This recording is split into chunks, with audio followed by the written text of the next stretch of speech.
ठीक है अफजल, हमारे साथ रहिए। समी इब्राहिम साहब हमारे साथ हैं, उनसे बात करते हैं। समी साहब, इमरान खान साहब ने ट्वीट भी किया और ये कहा कि भाई हिरासत में जो रखा गया ये 4 घंटे शहबाज गिल कहाँ रहे, फिर तशद्दुद भी उन पर किया गया, ये तमाम मुशावरत आज भी हुई है, आप क्या कहेंगे? देखिए, मैं सुन नहीं सका अफजल जावेद ने आपको क्या बताया, लेकिन मैं जो इस वक्त इमरान खान साहब का जो ट्वीट है मैं उस पर बात करूंगा। और वो ये कह रहे हैं कि तमाम जो पिक्चर्स हैं, जो वीडियोस हैं, वो क्लियरली ये बात बताती हैं कि शहबाज गिल को टॉर्चर किया गया, मेंटली भी और फिजिकली भी। और उसमें एक बहुत ही तकलीफदेह वर्ड है, इंक्लूडिंग सेक्सुअल अब्यूज। देखें, ये जिनसी जो तशद्दुद है, ये बड़ा ये खौफनाक ये वर्ड है इसमें। और इमरान खान ने ये लिखा अपने ट्वीट में कि उनको किया गया ताकि उनको ब्रेक डाउन किया जा सके। और अगर इस्लामाबाद पुलिस ये कहती है कि हमने ये सब कुछ नहीं किया, तो फिर इस्लामाबाद पुलिस बताए कि ये किसने किया है।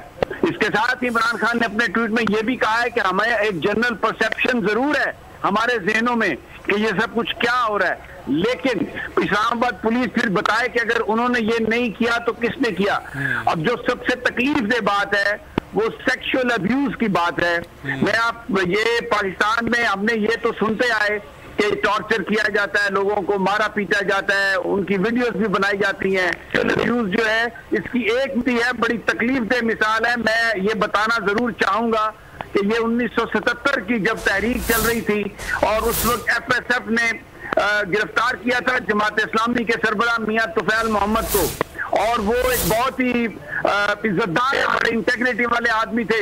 जब वो बाहर निकले हिरासत से तो उन्होंने लोगों से कहा कि मेरे नजदीक मत आओ क्योंकि मैं अभी गुस्ल करूंगा, मैं अभी इस काबिल नहीं हूं कि मैं आपसे हाथ मिलाऊं।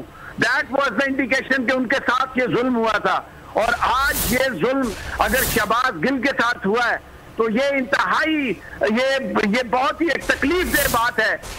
मैं नहीं समझ सकता कि ये नून लीगी, ये जो हुकूमत है, ये जो